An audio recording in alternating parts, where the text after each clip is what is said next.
당뇨병은 전 세계적으로 많은 사람들에게 영향을 미치는 대사 질환으로 적절한 식단 관리를 통해 예방할 수 있습니다.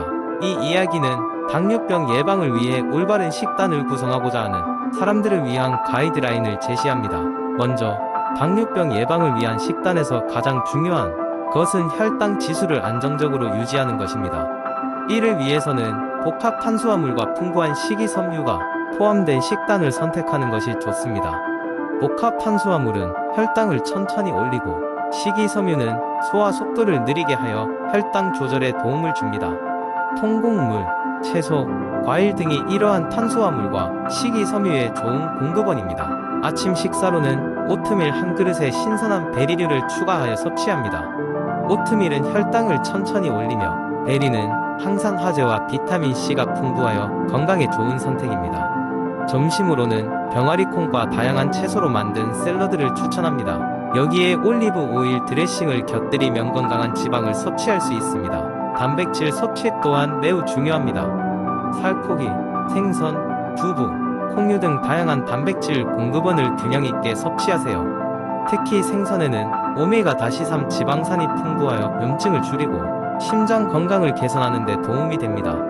저녁 식사로는 구운 연어와 녹색 채소, 그리고 키노아를 곁들인 식사를 추천합니다. 또 다른 중요한 요소는 충분한 물을 마시는 것입니다. 하루에 최소 8잔의 물을 마셔 수분을 유지하고 탄산음료나 과다한 설탕이 첨가된 음료는 피하는 것이 좋습니다. 또한 술과 카페인의 섭취를 줄이는 것도 큰 도움이 됩니다.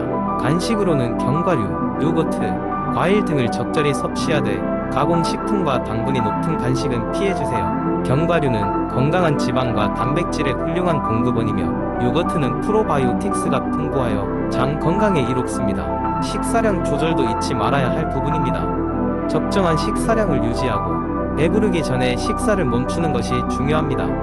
최소한 20분 동안 식사를 하며 식사를 통해 몸의 신호를 인지하고 과식을 피하는 것이 좋습니다.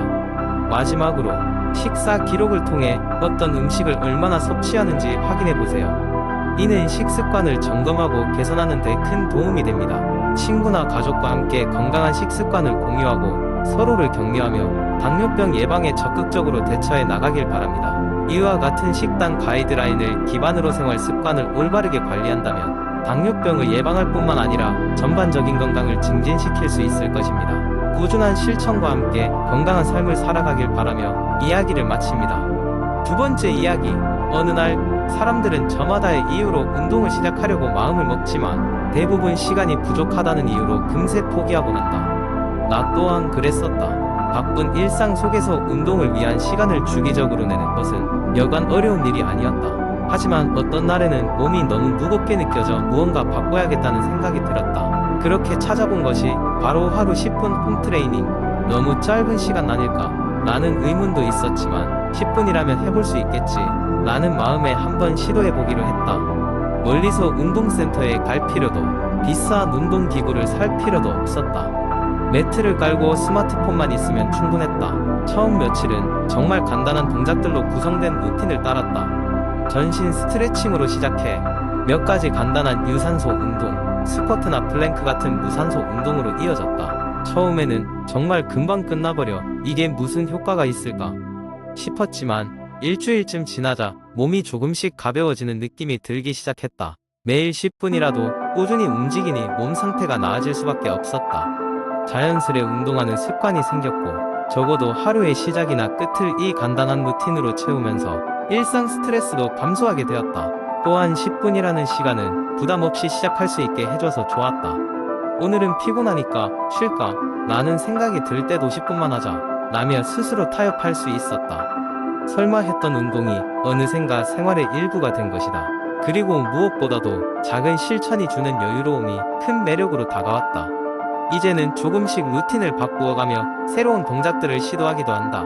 매일 완벽하지 않아도 괜찮다. 중요한 것은 그 자리에 서는 것. 매일 10분이지만 그 시간을 지속함으로써 얻을 수 있는 건강과 만족감이다. 비록 짧은 시간이지만 그로 인해 큰 변화를 경험하게 된 나의 이야기는 많은 사람들과 공유하고 싶다. 모두가 운동의 시작을 두려워하지 않고 작은 시간부터 도전해볼 수 있기를 바란다. 세 번째 이야기. 바쁜 소도시 리버턴에서 다니엘이라는 남자가 살고 있었다. 그는 낮에는 소프트웨어 개발자였고 밤에는 트라이애슬론 선수 지망생이었다. 새벽부터 저녁까지 그의 일과는 회의, 코딩 세션, 힘든 운동, 끝없는 심부름으로 가득 차 있었다.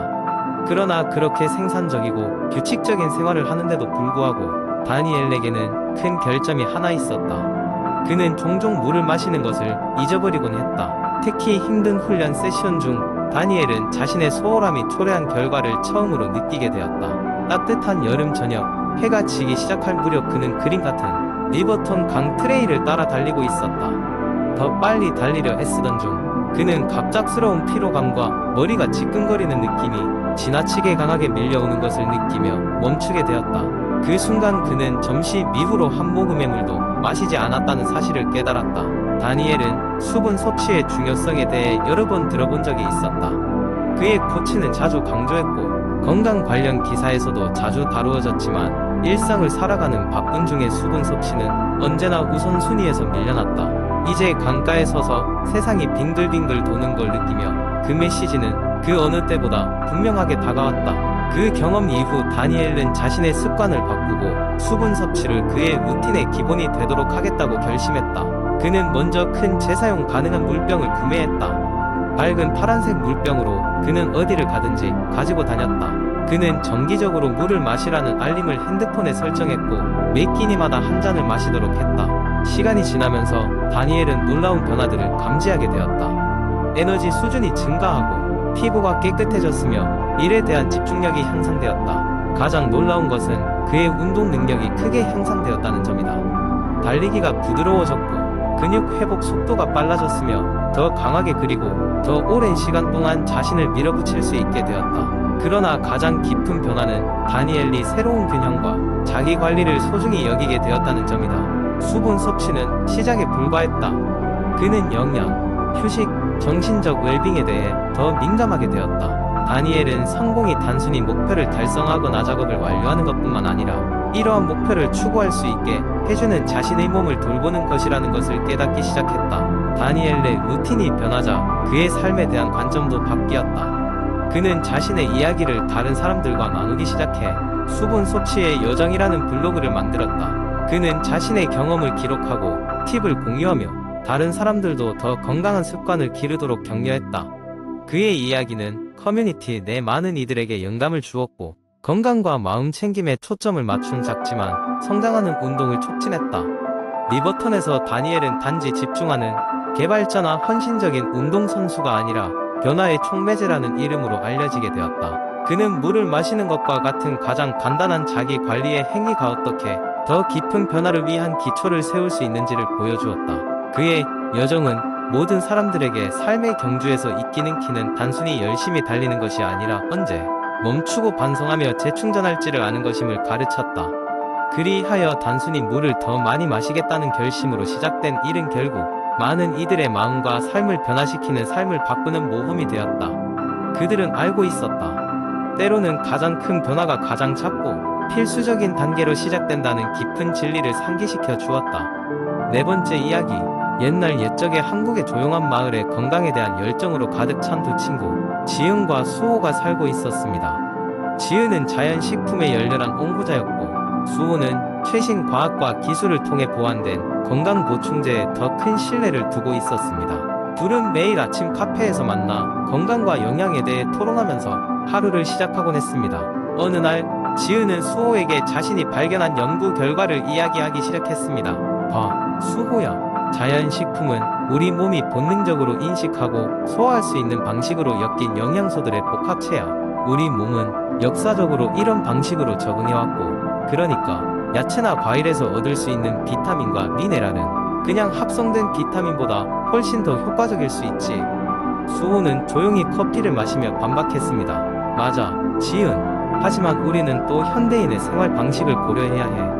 대부분 사람들이 매일매일 각종 영양소가 풍부한 자연 식품만으로 적절한 영양을 섭취하기는 거의 불가능해. 그래서 보충제가 필요한 거야. 보충제는 우리가 필요로 하는 특정한 영양소를 농축된 형태로 제공해서 우리가 실제 생활 속에서 쉽게 놓칠 수 있는 것들을 보완할 수 있게 해줘. 이날 오후 둘은 그들의 차이점을 이해하기 위해 지역 학회에서 주최했던 자리로 가게 되었습니다. 그곳에는 여러 전문가들이 모여 자연식품과 보충제의 장단점에 대해 발표했습니다. 한 대학 교수는 자연식품은 섬유질과 항산화 물질, 그리고 식물성 영양소 등 복합적인 영양소를 제공함으로써 천연 상태로 건강에 기여한다고 설명했습니다.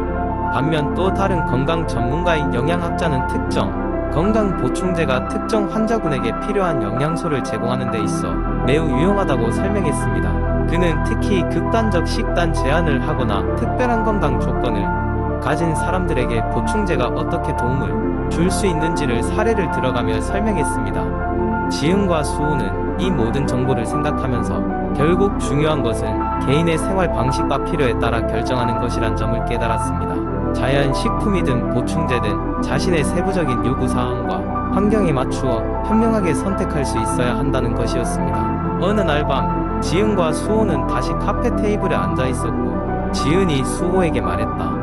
이제 알겠어. 자연식품이든 보충제든 건강을 위해서는 무조건적인 맹신 대신 균형을 찾는 것이 중요하다는 것을. 오늘 저녁은 스무디를 만들어 볼까? 자연 식재료와 무료 시음으로 받은 보충제를 섞어서 말이야. 이렇게 자연식품과 보충제의 갈등은 오히려 서로에 대한 이해와 존중으로 이어졌고, 지은과 수호는 변함없는 우정을 이어갔습니다. 이러한 깨달음은 다른 마을 사람들에게도 전달되어 모든 사람이 현대 건강관리의 복잡성을 이해하고 자신에게 최선의 방법을 찾을 수 있는 계기가 되었습니다.